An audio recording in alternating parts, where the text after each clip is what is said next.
Salam sejahtera saudara yang kekasih di dalam nama Tuhan Yesus Kristus. Baik, kita kembali terus melanjutkan pemikiran kita tentang pemimpin. Kali ini kita akan memikirkan pemimpin yang memimpin. Matius pasal 20 masih tetap menjadi perenungan kita. Matius pasal 20 ayat 20 sampai 28.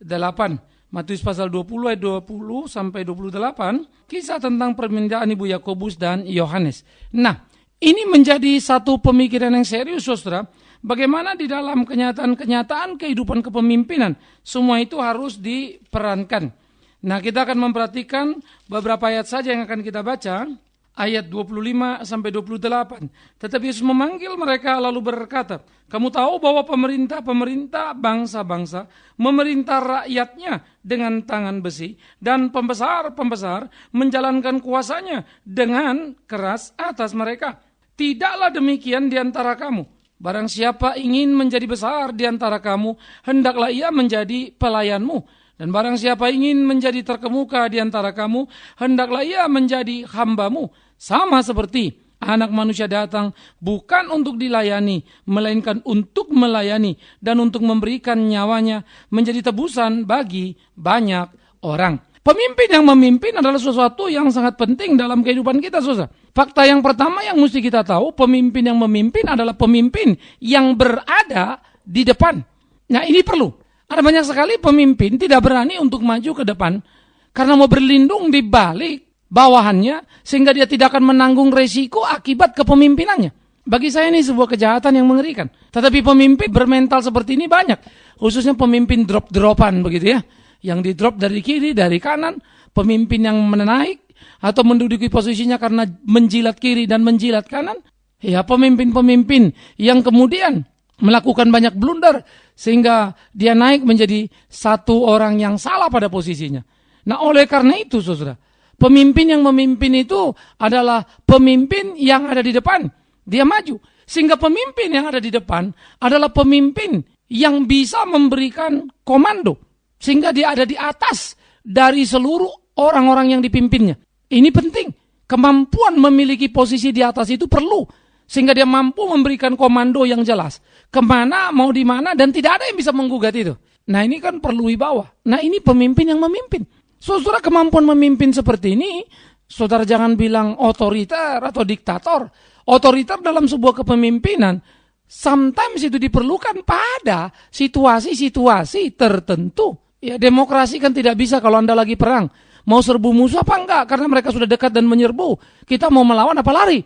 Lalu saudara rapat dan demokrasi. Ya matilah saudara di situ. Akan menjadi santapan musuh. Sehingga itu komando mesti dilakukan. Tapi dalam situasi yang normal, Anda kan tidak perlu memaksakan kehendak. Karena kita punya cukup waktu untuk berunding. Kan begitu. Sehingga saudara, kita tidak bisa memilih satu mengabaikan yang lain. Maka di depan kita menjadi pemimpinnya dan pada posisi itu kita berada di atas daripada orang yang kita pimpin. Kita menjadi pemberi komandonya. Maka di sini perlu satu sikap yang tegas. Di sini perlu satu wibawa sehingga semua orang yang dipimpin melihat dan mengikutnya. Tetapi kalau nggak ada wibawanya ya tentu dia memimpin dan dilecehkan oleh yang dipimpin dan yang dipimpin tidak akan mengikut. Dia ke kiri, yang dipimpin mungkin ke kanan dan seterusnya. Maka akan terjadi kekacauan. Saudaraku, di depan, di atas. Memimpin, komando. Itu sangat perlu dalam kehidupan ini. Nah, oleh karena itu memahami realita-realita pergumulan seperti ini dalam keseharian kehidupan kita, maka kita perlu satu kehati-hatian, saudaraku. Oleh karena itu, setiap pemimpin harusnya mengevaluasi dirinya. Punya kapasitas enggak untuk mengkomando? Punya kapasitas enggak untuk memimpin? Punya kapasitas enggak untuk berada di depan? Punya kapasitas tidak untuk menjadi atasan? Penting. Karena itu jangan menghina dirimu dengan menjilat sehingga kau jadi pemimpin. Tapi kemudian orang mentertawakanmu karena kau tidak punya kapasitas untuk itu. Jadi pemimpin yang memimpin, dia berada di depan. Ya, dalam falsafah Jawa ini sangat dikenal ya. Di depan, di tengah, di belakang. Nah, saya meminjam seluruh pemikiran-pemikiran ide ini untuk mengatakan dalam sedikit tentu variabel-variabel yang coba kita pikirkan. Sehingga saudara yang kekasih, semangat kepemimpinan, bagaimana dia berada di depan, itu sama dengan ia bicara di atas. Nah, ini yang tidak boleh dilupakan. Di depan dia memimpin, sebagai yang di atas dia memberikan komando terhadap semua orang yang dipimpinnya. Sehingga ya harus punya wibawa tadi. Ya, jadi ini nggak bisa ditawar-tawar. Pemimpin tanpa wibawa itu mengerikan. Maka kalau dia bilang maju, nggak ada lagi yang nanya. Semua mesti maju. Karena yang dipimpin percaya yang memimpin ini. Karena apa dipercaya? Karena kualitasnya. Tapi dia nggak berkualitas, ya jangan mimpin. Karena bisa jadi Anda tertawan anak buah, bawahan, atau mungkin Anda akan dikerjai. Dan itu bisa menjadi kengerian yang luar biasa. Karena Anda akan membawa banyak korban dalam kehidupan. Saya kasih contoh. Kalau seorang pemimpin, ya, kemudian dia gagal dalam memimpin anak buahnya. Kalau anak buahnya itu 10, masing-masing sudah berkeluarga. Maka jangan lupa, ada lagi tambah 10 istri. Punya anak 2 masing-masing. Tambah 2 anak. Maka 30 orang yang juga ikut babak belur. Gara-gara satu pemimpin yang gagal ini. Itu eksesnya bisa kemana-mana. Belum lagi kalau kita hitung orang tuanya, mertuanya, dan iparnya. Waduh, yang berduka karena satu orang pemimpin bodoh. Yang tidak mampu memimpin. Yang tidak bisa memberikan komando yang tepat. Mengakibatkan korban yang besar. Apalagi kalau sudah bicara konteks kebangsaan. Itu udah makin luas lagi. Saudara. Sehingga seharusnya kepemimpinan harus diwarnai oleh kesadaran mendalam pada diri seorang calon pemimpin itu. Punya kemampuan gak untuk ada di depan? Punya kemampuan gak untuk berada di atas? Kalau tidak, jangan. Saya kira kita perlu tegas kepada diri. Sehingga tak sekedar menyambar posisi yang diberikan orang untuk menjadi pemimpin. Padahal kita tidak mempunyai kemampuan. Soal kemampuan ada, tapi gak maksimal Pak, belum matang. Itu kan masalah proses. Itu berbeda. Tapi benih itu sudah ada. Itu yang perlu. Nah jadi saudara, di depan memimpin, di atas memberi komando menjadi sesuatu yang sangat perlu dalam kehidupan seorang pemimpin. Nah karena itu kita mesti belajar. Kalau di dalam rumah misalnya seorang ayah menjadi pemimpin, tapi apa-apa yang ngambil keputusan ibu. Si ayah ditanya nggak pernah bisa. Wow, maafkan saya saudaraku, Anda menghina keluarga Anda sendiri. Lalu anak nakal, sang pemimpin bapak nggak bisa ngaturnya, malah cenderung menyerah. Bahkan berkelahi anaknya berani melawan dia. Anda sudah gagal memainkan peran dan tugas. Tapi herannya banyak orang minta dikasihani. Waduh anak saya begini dan berkeluh kesah segala macam. Tanpa mau mengintrospeksi bahwa kita punya kesalahan. Nah karena itu ini menjadi sangat perlu. Pemimpin dimanapun Anda ada. Di dalam rumah, dalam gereja, di kantor, di organisasi, dimanapun. Ingat ketika Anda memimpin di belakang Anda. Ada orang-orang yang harus dipertanggungjawabkan. Ke kiri ke kanan mereka. Ada lagi jiwa-jiwa yang semakin panjang. Jadi ambil bagianlah, bertanggung jawablah sepenuhnya. Ya, ini bagian pertama yang perlu untuk kita pikirkan bersama-sama. Bagaimana seharusnya hidup di depan dan di atas itu. Yang kedua, di tengah dan bersama. Di tengah ada bersama-sama dengan mereka itu menarik, saudara. Anda mesti mampu mengomando, tetapi kalau Anda tidak dekat dengan orang yang dipimpin, maka tugas di depan menjadi sulit. Karena itu di tengah dan bersama itu menjadi sangat perlu. Di sini kedekatan-kedekatan emosi menjadi sangat penting. Bagaimana kita berbagi dengan bawahan kita. Bagaimana kita membantu dia untuk mengangkat beban yang memang menjadi tanggung jawabnya. Sehingga kita membantu dengan sedikit meringankan dia. Bagaimana kita mau tahu terhadap situasi dan kondisinya. Itu di tengah. Karena kalau melulu di depan, kalau melulu di atas, kita nggak akan pernah tahu apa yang terjadi pada anak buah kita. Yang kita tahu cuma satu, apa yang harus kita katakan dan kita lakukan. Itu bahaya. Karena bagaimanapun orang yang dipimpin, kita harus dekat dengan mereka. Karena mereka yang kita pimpin. Kedekatan akan mempermudah banyak tugas yang bisa kita lakukan. Komando yang kita berikan. Jadi di tengah dan bersama menjadi sesuatu yang tidak bisa diabaikan. Disitulah kita memberikan sesuatu nilai pada diri mereka. Itu menjadi kedekatan yang menyatu dengan orang-orang yang kita pimpin. Ya kalau zaman dulu ya, namanya bos sama anak buah, jaraknya gila jauh banget gitu ya. Sekarang kan kita mesti belajar. Bisa makan sama-sama, beracara sama-sama. Ya, tanpa kehilangan kewibawaan. Anda tidak perlu jaim, lalu jaga-jaga image begitu ya. Seakan-akan kemudian nanti kalau saya ke bawah, mereka kurang ajar dong. Saya bilang tidak akan itu. Mereka akan kurang ajar kalau kau tidak punya kapasitas. Mereka akan kurang ajar karena kau memang tidak ada kemampuan memimpinmu payah. Mereka akan kurang ajar kalau kau tidak jelas dalam mengkomando. Nah karena itu kita seringkali juga menyalahkan yang dipimpin. Sekalipun memang ada fakta aktual. Ada orang yang menjadi anggota saja pun tidak mampu jadi anggota yang baik. Anda tinggal menyaringnya. Itu pemimpin yang baik. Sudah melakukan pendekatan, sudah melakukan ini itu tidak pas. Ya sorry, dia mesti dicoret dari kelompok itu. Nah, di sini kemudian orang Kristen mulai diuji. Wah itu kan kejem Pak. Kita kan mesti mengasihi orang. Nah ini kesalahan. Menseleksi bukan berapa dan membuat tidak lulus bukan berarti tidak mengasihi. Apa saudara kalau sekolah-sekolah Kristen semua langsung lulus SD, SMP, SMA, ujian ataupun naik kelas? Karena kalau nggak lulus nggak kasih dong. Itu kan tidak bertanggung jawab. Makanya tindakan-tindakan itu adalah tindakan-tindakan yang sudah seharusnya. Jadi ada di tengah. Bagaimana bersama-sama dengan mereka, dekat dengan mereka, ya, menyatu. Ini menjadi sangat perlu. Kedekatan dan menyatu menjadi sesuatu yang sekaligus di mana kita bisa menggali potensi yang ada pada orang yang kita pimpin. Ya, ini perlu. Saya punya banyak teman. Saya tahu si A punya bisa apa, si B punya bisa apa. Ya, kadang-kadang ada yang kita mau, kita nggak punya itu. Kendala kepemimpinan adalah ketika kita mendelegasikan, lalu mungkin agak macet, tidak terlalu mulus, itu selalu bisa datang terjadi. Tapi paling tidak, kita terus mesti belajar memunculkan pemimpin. Tapi banyak juga orang yang tidak siap pada perbedaan tes yang dialaminya. Yang selalu merasa dia mampu dan punya prinsip satu arah. Nah ini jadi repot, karena tidak lagi cross-check-nya. Nah ini juga harus hati-hati saudaraku. Sehingga kita memang harus mampu menalar dalam kehidupan kita. Iya. Nah karena itu pemimpin harus ada di tengah, kedekatan dan bernyatu. Dan itu akan membuat dia mengenal orang yang dipimpinnya. Bisa dipakai apa tidak? Diteruskan apa stop? Itu perlu. Supaya tidak apa? Dalam konteks perusahaan misalnya tidak jadi high cost. Kalau nggak ini jadi high cost nih. Kalau dalam konteks perang tidak membahayakan. Jangan-jangan gara-gara satu orang yang pengecut ini tahu-tahu saking takutnya dia teriak. Tahu musuh di mana persembunyian, matilah semuanya. Kan begitu. Atau dia menjadi batu sandungan. Kalau itu bicara dalam pelayanan misalnya. Nah maka kedekatan tadi bukan saja memompa semangat pengabdian orang yang dipimpin, tapi sekaligus mengetahui potensi-potensi yang ada pada diri mereka. Yang mungkin bisa digali, ditumbuh kembangkan. Nah ini perlu sekaligus mencari bibit. Siapa yang bisa diorbitkan. Ya. Saudara orang timur saya kira memang ada hal yang kurang baik pada diri kita. Tidak semua yang timur itu jelek begitu ya. Tetapi saya kira memang soal sikap-sikap yang tidak pada tempatnya. Tidak berani berbicara terus terang, tidak berani mengajukan pendapat, tidak berani melakukan koreksi-koreksi. Tetapi kemudian menjadikan itu konsumsi di belakang. Kalau benar Alkitab bilang jangan takut.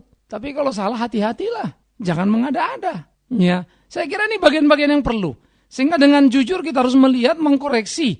Apakah kemudian apa yang kita kerjakan itu baik apa tidak baik, berhasil atau tidak berhasil? Saya pikir orang-orang Indonesia, orang Timur begitu pada umumnya paling pintar menilai orang lain, tetapi tidak pintar menilai diri. Padahal kita mesti mampu menilai orang lain, tapi juga mesti mampu menilai diri sendiri. Jangan jadi pincang.